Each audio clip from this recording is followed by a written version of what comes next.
Hər vaxtınız xeyir olsun. Bildiyiniz kimi bugün ikinci və üçüncü qrupların qəbul imtahanı ikinci mərhələsinin imtahanı olmuşdur. İndi isə gəlin vaxt itirmədən keçək sualların izahına. Deməli, 61-ci sualda bizdə nə deyir? Qazan və Həştəxan xanlıqlarının tarixlərinə aid oxşarlıq. Böyük Monqol dövlətinin qoşunlarının hücumuna məruz qaldılar. Təbii ki, bu yanlış olacaq. Ümumiyyətlə, Qazan və Həştəxan xanlıqları 15-ci əsrdə birinci yarısında yaranıblar. Nəzərə alsaq ki, Böyük Monqol dövləti 13-cü əsrin əvvəllərindən 14-cü əsrin əvvəllərinə qədər olub. Ona görə bu səhv olacaq.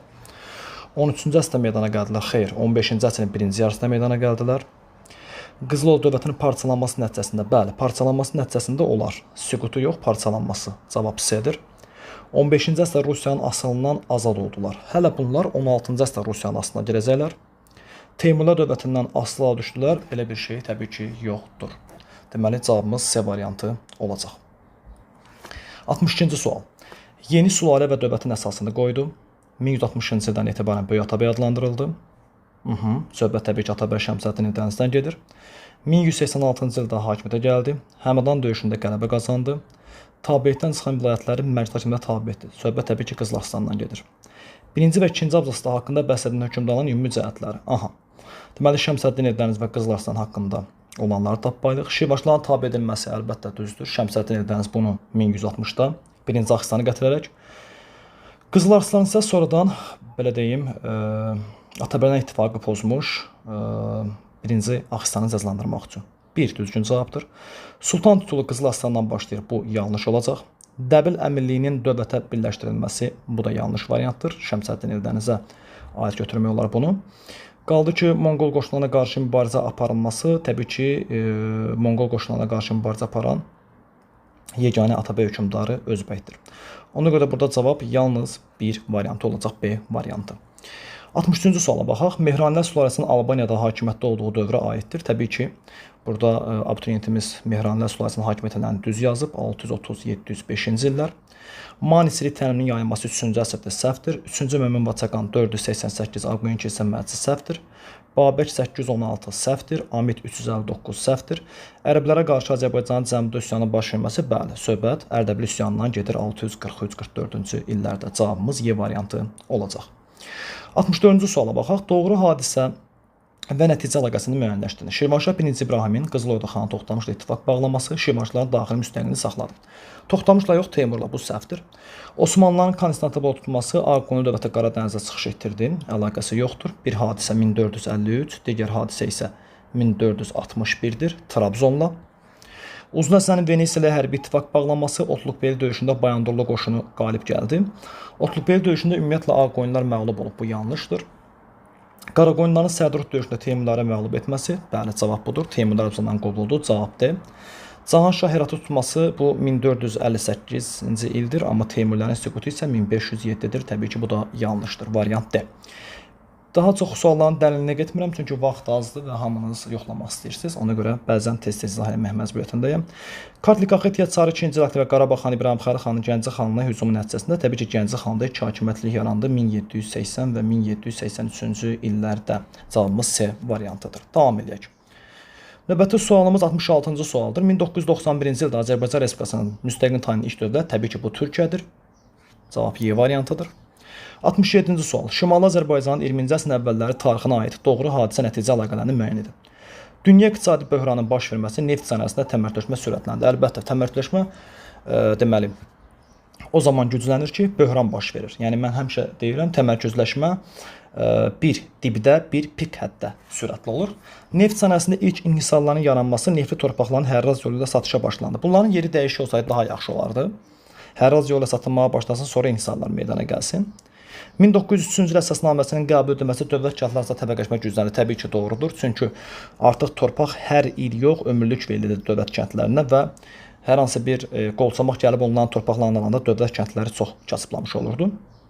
4 isə səhvdir, çünki 12-13-də dövlət kəndləri yox, sahibkar kəndlər olmalıdır. 1-3 cavab B variantıdır. 68-ə baxaq. Eylerben diaqramında hansı hökmdarların müqayisəsi verilmişdir? Gəlin baxaq. Yerinə qoyacağıq burada. 10-cu əsrdə hakimiyyətdə olmuşdur. A variantı deməli burada ortaya gedir. Deməli Eyni zamanda Y variantı da ortaya gedir. AY ortaya gedirsə, Yusif ibn Əbüsas gürcülərlə mübarizə aparıb, Mərziban ibn Məhəmməd aparıb. Hələ ki, deməli, 1-ə D-yə baxsaq, Rey şəhərini, hə, bu Yusif ibn Əbüsasdır. Bəs 2-də 2-yə Xəzər dənizində ticarət olması, bu da Mərziban ibn Məhəmməddir. Aha, onda belə çıxır ki, cavabımız D variantı olacaq. 1-ə 1, 2-yə isə 2 variant D. Aha, növbəti sualda 69-cu sual. Soyuq müharibənin ilk dövrlərində ABŞ, Türkiyə və Yunanıstana Sovet təsirinin qaradan qalma məqsədi təbii ki, Truman doktrinasıdır. Aydın məsələdir, cavab yeri, çox rahat bir sual. 70-ci suala baxsaq, Azərbaycan Sasani İmperiyasının tərkibində, Ərəb xilafətinin tərkibində, Sasanilərin tərkibində xostak torpaq mülkiyyət forması bəli var. Uc Səlcuqlardır, düzdür. Qaza da ərəblərə aiddir. Ərəb xilafətinin tərkibində isə satrap ifadəsi çıxır, Sasani satraplığıdır. Və yaxud əsasən Əhəməni satraplığı ifadəsini işlədirik. 1A, 2AB, yenə variantımız Y variantıdır. Abituriyentimiz düz qeyd edib. 71. Şah 1-ci İsmayılın hakimiyyət dövrü üçün xarakterikdir. Şah İsmayılın hakimiyyət illəri 1501-1524-dür. A variantı 1-ci mərhələnin başlatması 1555-dir, bu düşməyəcək. Dövlətin paytaxtın İsfahana köçürülməsi 1598 yuxarıdakı illəri ödəmir. Çıldır döyüşü 1578 ödəmir. Şirvanşılara son qoyulması 1538 ödəmir. Avropa dövlətlə əlaqələr, bəli, bu düzgün cavabdır. Baxmayaraq ki, Roma papası və Venesiya ona müsbət cavablar verməmişdir. 72. Dövlətlərin ümumi cəhətlərinin doğru verildiyi variantı müəyyənləşdirin. Baxaq. Deyir ki, C və D, yəni birinci Göytürk və Uyğur, Çin üzərində uğurlu hərbi yürüş etmələri olsun. A, B, C, Bizans dövlətlə diplomatik münasibətlər qurmaları. A, Albaniya qrupmu? Qrup. B, Avropa Hun dövləti varmı? Var. Attila C, birinci Göytürk, bəli, Bizansla əlaqə var. Çünki Bizansın üzərinə hücum etsə də Sasanilərin ortaq düşməni olduğunu görüb dayanmışdılar. Bir-iki cavabını tapmışıq, yenə də bir baxaq.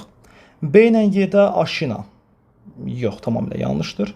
B, C, Y, Sasanilərə qarşı aparılan müharibədə qalib gəlmələri. B, heç Sasanilərə qarşı mübarizə aparmayıb, bu da yanlışdır.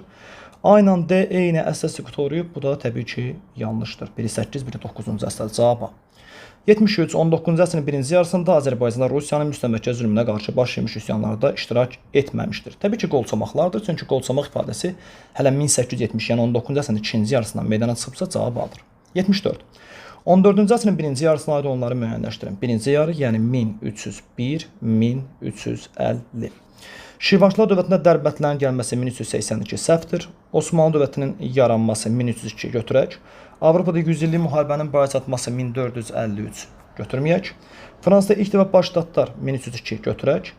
Kreysi döyüşündə fransızların İngiltərənin məğlub olması 1346 götürək. Cavabımız 245, yenə də şagirdimiz düzgün cavab veribdir. 75. Fransada 3-cü Respublikanın mövcud olduğu dövr. 3-cü Respublikanın mövcud olduğu dövr təbii ki 1870-1940-dır. Şimali Alman İttifaqı yaradıldı. 1867 bu səhvdir. 66-da yaradıb, 67-də konstitusiyası qəbul olunur. Müqəddəs Roma İmperiyasına rəsmən son qoydu. 1806 səhvdir. Monarxiya devrildi. Hə, özdə Almaniyada nəzərdə tutulur. Bu düzgün cavabdır. Çünki Almaniyada monarxiya 1918-ci il noyabrın 9-da devrilir. Bu düşür. Konrad Adenauer, bu aferdir. 1949-63-cü illərə bu da düşmür. Sadov 1866 düşmür. Cavab C. Bu dəfə də şagirdimiz düzgün cavab veribdir. 76-cı sual. 2-ci Dünya müharibəsi illərində Esteri Pişəvərin başçılıq etdiyi milli hökumətə yardım göstərdi. Bir, təbii ki, səhv olacaq. Çünki Pişəvəri hökuməti 45-in 12 dekabrında yaranıb, amma 2-ci Dünya müharibəsi 45-in sentyabrında artıq bitmişdi. Yaponiya müharibə elan etdi. Bəli, avqustun 8-də. Latviya, Litva və Estoniyanı işğal etdi. Aha, maraqlı məsələdir. 2-ci Dünya müharibəsi illərində, baxmayaraq ki, Esteri 41-də qoşdu müharibəyə, amma 2-ci Dünya müharibəsi illərdə bu 1940-dır və götürmək olar. Millətlər Cəmiyyətinin üzvlüyündən çıxadıb 39 dekabrın 14-dür və qış müharibəsinə görə. ABŞ ilə ilk dəfə diplomatik əlaqələr isə 33-də qurulub. 2-3-4 variant A-dır. Uyğunluq gözlənmişdir. Frank imperatoru Böyük Karlın qələbəsi ilə bitmişdir Poitiers döyüşü. Aha. Poitiers döyüşündə təbii ki, Karl Martel'dir, Böyük Karl deyildi. Kardo və xilafətlə müharibə aparmışdı Frank hökmdarı Böyük Karl. Ola bilər, oradakı müsəlmanlarla bir dənə digər variantlara baxaq. Frank kralı Xlodvik Roma imperiyasına, sualsız döyüşdə Roma imperiyası ifadəsi yox idi. Frank dövləti iç qanunlar toplası bu Xlodvikdə var idi. İtaliyanın tamamilə Frank dövlətinin, bu da təbii ki, səhvdir. İtaliya tamamilə heç vaxt Franka qatılmayıb. Cavab B. 78-də 20-ci əsrin əvvəlləri olsun. İlk ibtidai kənd məktəbləri bu 1874-dür, 20 əsrdən əvvəl deyil. İlk Rus-Azərbaycan 1887-dir, əvvəl deyil. Milli Teatr 73-də əvvəl deyil. İstilu Cəhət 69-da əvvəl deyil. Cavab C, hər ikisində həm şimalda, həm cənubda bu var. 79-dan Marafon, Fermopil, Salamin, təbii ki, cavab yenə də B variantıdır və bu dəfə də şagirdimiz düz yazıb. 80-ci sual. Eramızdan əvvəl 1-ci əsrdə Romaya qarşı Parfiya ilə müttəfiq olan dövlətin paytaxtını müəyyən edin. Eramızdan əvvəl 1-ci əsrdə Romaya qarşı Parfiya ilə müttəfiq olan təbii ki, Atropatenadır və onun paytaxtı 2-dir. Davam edək. 61, daha doğrusu 81. Doğru hadisə nəticə əlaqələrini müəyyən edin. Makedoniyalı İskəndər Əhəməni dövləti üzərinə hücum etdi, Misir Makedoniya dövlətinin nəzarətinə keçdi. Əlaqəsiz bir şeydir. Həmin aralıqda keçibdir. Əhəməni dövlətinin üzərinə birinci dəfə yürüş edir, sonra fasilə, sonra Misiri götürür, sonra yenə Əhəmənilərə. Yenə də bir variantlara baxarıq. Birinci Tutmos Aralıq dənizi şərq sahillərinə hücum etdi. Hitlerlə sülh müqaviləsi. Hitlerlə sülh müqaviləsi 2-ci Ramzesdədir. Deməli, eramızdan əvvəl 1-ci minilliyin əvvəllərində Misirdə hakimiyyət uğrunda mübarizə başladı. Mərkəzi hakimiyyət gücləndi. Təbii ki, mərkəzi hakimiyyət necə güclənə bilər? 2 və 3-ü çıxırıq. 1-4-ü götürmək olar. Hə, biri onda nə baxımdan götürmək olar? Makedon İskəndər Əhəməni dövləti üzərinə hücum etdi və belə demək mümkündürsə, birinci, ikinci dəfə Əhəmənilərə zərbə vurdu, Qranik və İz. Sonra Misir, təbii ki, Əhəmənilərin daxilində idi o, tərkibində idi. Sonra isə yenidən Qavqamela döyüşünə gəldi. Cavab A, 1-4. 82. Birinci Qarabağ müharibəsi ilə İkinci Qarabağ müharibəsinin oxşar cəhətləri. Azərbaycan Respublikası ərazi bütövlüyünü təmin etdi. Təbii ki, birincidə biz uduzmuşuq. Necə ola bilər bu? Rusiyanın vasitəsilə əlbəttə birində Bişkek protokolu, birində deməli, təbii ki, onlayn formatda. Azərbaycanın yerli istehsal olan pualardan istifadə edildi. Birinci Qarabağ müharibəsində pua yox idi. Füzuli və Cəbrayıl rayonları arasında hərbi əməliyyatlar əlbəttə cavab 2-4-dür, bu düzdür. Osmanlı imperiyasında durğunluq və geriləmənin daxili səbəbləri. Aha, daxili səbəblər deyir.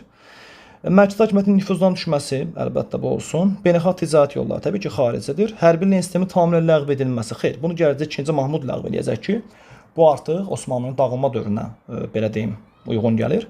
4 düzdür, 1-4. 84. Azərbaycanda erkən Tunc dövrünə aid olan xarakteri xüsusiyyətləri müəyyən edin. Duluzçuluq və toxuculuq kimi sənət sahələrinin yaranması, təbii ki, bu neolitdir, səhvdir. 2 düz, 3 düz, 4 eneolit, 5 düz. Yəni 2, 3, 5 bu da düzdür. 85. Heydər Əliyev 1969-82 abituriyentimiz qeyd edib, sosial-iqtisadi tədbirlərə aid deyil. Bakı metropoliteni 67-dir. Hakimiyyət ilə düşmür Heydər Əliyevin və Laxındovdur. Biri təbii ki, götürməliyik. Kolxozlara pasport bu da 50-ci illərin sonudur, götürməliyik. 1-3, bu dəfə də cavabımız düzgündür. 86. Osmanlı dövlətinin ələ keçirdiyi ərazilərin xronoloji ardıcıllığını müəyyənləşdirək. Aha, deməli, burada bizə nə veribdir? Təbii ki, biri verib, bir deməli Konstantinopoldur. 1453, 2 təbii ki, Misir tərəfdir. Bu 1516-17 Məmlüklər dövrüdür.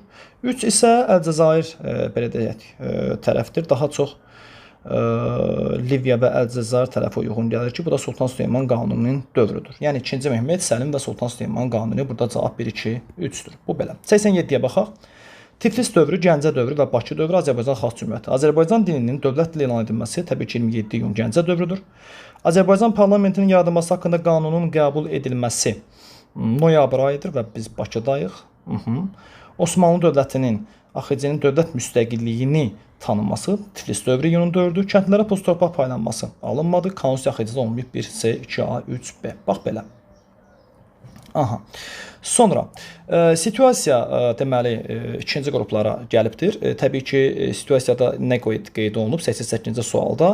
Deyir ki, Səfəvi dövlətinə son qoyulur və Muğan qurultayına görə Səfəvilər dövlətinə son qoyulmuş, yəni son qoyulmuş, müstəqilliyə son qoyulmuş dövlətin sonuncu hökmdarı təbii ki, bu 3-cü Abbasdır. 3-cü Abbasdır.